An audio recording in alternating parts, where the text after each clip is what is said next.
টিফিনে লুচি করছি। এখানে আছে আলুর চচ্চড়ি, আর এই যে মাসির জন্য চা হচ্ছে, এই যে লুচি ভাজা হচ্ছে। হ্যাঁ, হয়ে গেছে, লুচি ভাজা হচ্ছে। তারপর তরকারিও রান্না মোটামুটি হয়ে গেছে। চলো দেখাচ্ছি।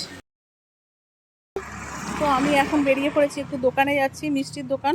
তো মিষ্টির দোকানে কি কি কিনি তাহলে দেখতে থাকো। চলো কি কি নিতে থাকি দেখো। আজকে ওয়েদারটা খুব সুন্দর আছে। এখন দেখো মেঘলা মেঘলা ওয়েদার দেখতে পাচ্ছ। এখন 4:28 বাজছে। প্রচণ্ড রোদ থাকার কথা, সেখানে মেঘলা মেঘলা ওয়েদার। আমার এই যে মিষ্টি নেওয়া হয়ে গেছে দেখতে পাচ্ছ। তো চলো বাড়িতে চলে যাই। আর কি কি মিষ্টি নিলাম সেটা বাড়িতে গিয়ে দেখাচ্ছি। চলো। দুটো মিষ্টি নিয়েছি, এই যে ল্যাংচা নিলাম, মেয়েদের ল্যাংচা খেতে খুব ইচ্ছে করছিল, ল্যাংচা আর ছানা জিলাপি। ছানা জিলাপিটা নিয়ে ল্যাংচা নিয়েছি। আর এখানে এটাকে কি মিষ্টি গুলো ভুলে গেছি, যাই হোক আমার মনে নেই। যদি তোমরা কেউ জেনে থাকো আমাকে জানাবে এটা কি মিষ্টি। এটা ভীষণ টেস্টি হয়। আমি ছানার পায়েস বা ক্ষীর টাইপের কিছু নিতে পাইনি, তারপরে এটা পেয়েছি।